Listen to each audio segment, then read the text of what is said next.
পাৰে অসম লোকসেৱা আয়োগৰ অধ্যক্ষ পদত যদি আপুনি আছিল আপুনিতো বহুজন আচলতে চাকৰি প্ৰাৰ্থী তেনেকুৱা বহু যুৱকৰ সাক্ষাৎকাৰ লৈছে এটা সাধাৰণতে কি হয় সাক্ষাৎকাৰ দিবলৈ অহা বহু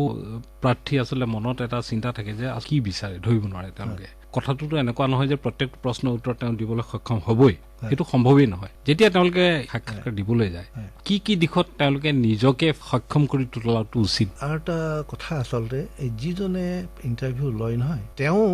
বহুখিনি মানে ইজি কৰি দিব লাগে চিটুৱেশ্যনটো তেওঁৰ দায়িত্ব এটা আছে মই আপোনাক এনেই কৈছোঁ কথাটো মই তেনেকুৱাকৈ এবাৰ এটা পৰীক্ষা ল'ব লগা হৈছিলে মেথমেটিক্সৰ এজন কেণ্ডিডেট অগাধ পণ্ডিত আৰু মোৰ তেনেকুৱাকৈ মানে সিমানখিনি জ্ঞানো নাই মই অৱশ্যে এইবিলাক অংকৰ সুধিবলৈ এজন এক্সপাৰ্ট থাকেই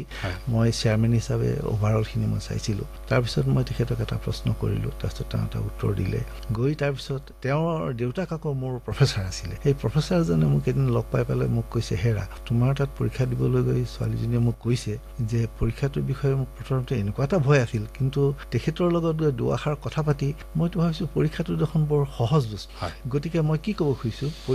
পৰীক্ষাৰ্থীৰ উপৰিও যিজনে পৰীক্ষা ল'ব তেওঁ মানে চিটুৱেশ্যনটো এটা ইজি কৰি দিব লাগে আৰু প্ৰাৰ্থীজনে কি কি চাব লাগিব প্ৰাৰ্থীজনে মানে এটা কথা যিজনে পৰীক্ষাটো দিবলৈ আহে তেওঁ অলপমান মানে পলাইট আৰু ভদ্ৰভাৱে কথাখিনি ক'ব লাগে কেতিয়াবা এনেকুৱা কেণ্ডিডেটো মই পাইছোঁ যে আহিছে যে মই এইটোনো কি পৰীক্ষা দিম ইণ্টাৰভিউ দি ইয়াত মই ডাঙৰ ডাঙৰ ইণ্টাৰভিউ দিম মানে বেপৰুৱা ধৰণৰ মই IAS দিম মই এইটো ACSটোৰ কাৰণে মই কোনো হেৰি নকৰোঁ এনেকুৱা এই কথাটোৱে তেওঁক অপকাৰ কৰে এই কথাটো অপকাৰ কৰে এই অহংভাৱটো বা কথাটো কওঁতেও আৰু কেতিয়াবা পৰীক্ষকৰ ইচ্ছা কৰি এই প্ৰশ্নটোত এটা ভুল থৈ দিয়ে যাতে কেণ্ডিডেটে সেই ভুলটো কেনেধৰণে টেকল কৰে আৰু কেনেধৰণে উত্তৰ দিয়ে সেইটো চাবৰ কাৰণে কেতিয়াবা ইচ্ছা কৰিয়েই কিন্তু তাৰ উত্তৰটো তেওঁ অতি সুন্দৰভাৱে দিব লাগে এইটো নহয় যে আপুনি কিটো কথা কৈছে এইটোতো একেবাৰে অশুদ্ধ কথা ক'লে আপোনাৰ এইটোতো শুদ্ধই হোৱা নাই এইটোতো এনেকুৱাই হ'ব লাগিছিল সেই তেনেকৈ নকৈ পেলাই কেনেকৈ ক'লে কথাখিনি মানে আপোনাৰ সুন্দৰভাৱে হেৰি হয় সেইটোৰ ওপৰত আচলতে প্ৰাৰ্থীজনৰ ব্যক্তিত্বটো আচলতে ওপৰলৈ গুচি যায় আৰু এটা কথা কি তেওঁ যিটো চাকৰিৰ কাৰণে আহিছেতো সেইটো চাকৰিৰ কাৰণে তেওঁ মানে যোগ্য হয় নে নহয় এনেকুৱা ধৰণৰ এটা কথাটো মই এটা উদাহৰণ দিলোঁ ধৰক প্ৰফেচাৰৰ কথা এটাৰ কাৰণে এটা সাধাৰণ এটা কথাই এজন মানুহে যেনেকৈ এক্সপ্লেইন কৰি দিব বুজাই দিব আনজনে হয়তো তাতকৈ কম জানিব পাৰে কিন্তু তাতকৈ বেছি সুন্দৰভাৱে মানে এক্সপ্লেইন কৰি দিব পাৰে গতিকে সেইটো এটা পাৰ্চনেল কেপাচিটি এই কথাবিলাক মানে উলিয়াই আনিব পাৰিব লাগিব এক্সামিনাৰে তেওঁৰ পৰা সেই হৈছে আপুনি আপোনাৰ ব্যক্তিগতভাৱে চাকৰি জীৱনত চৰকাৰী কিবা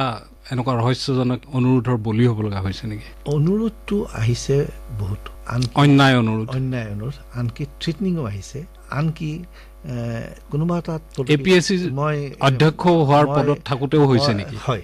মই কোনো ডাইৰেক্টলি মই কোনো পোষ্টৰ কথা নকওঁ এনেকুৱাও হৈছে যে অমুকটো তই কৰিব লাগিব মানুহ কোনোবা হয়তো কৈছে মোক যে এই কামটো এনেধৰণৰ কৰিবলৈ মই হয়তো তেখেতক বুজাই দিলোঁ যে এইটো নহয় এইটো নোৱাৰি এইটো এনেকুৱা ধৰণৰ কথা এইটো তেনেকুৱা নিয়ম আছে আপুনি বেয়া পালেও মানে মই এইটো নোৱাৰিম মই জানো এইটো আপোনাক অতি দৰকাৰ এই কথা মই আপোনাৰ গোটেই ফেমিলি হিষ্ট্ৰী জানো এইটো নাপালে আপোনাৰ ল'ৰাজনে কি হ'ব সেইটোও মই জানো কিন্তু তথাপিও এই কাৰণে এইটো এনেকৈ যাব তাৰ তুলনাত হয়তো তেওঁ ৰাতি এদিন মোক অতি বেয়াভাৱেই গালি পাৰিছে মানে বেয়াকৈ কৈছেও কিন্তু এনেকুৱাবিলাক এইটো থাকেই আৰু উৎকোচ দিয়াৰ কিবা আপোনাৰ অভিজ্ঞতা ক'ব খোজে নেকি মোৰ এটা দুৰ্নাম আছিলেই যে মোৰ ওচৰলৈ তেনেকৈ কোনো আহিব নোৱাৰে বুলি ডিপাৰ্টমেণ্টত আপুনি সুধিলেই গম পাব গতিকে তেনেকৈ মোৰ ওচৰত কোনো তেনেকৈ অহা নাছিল অসম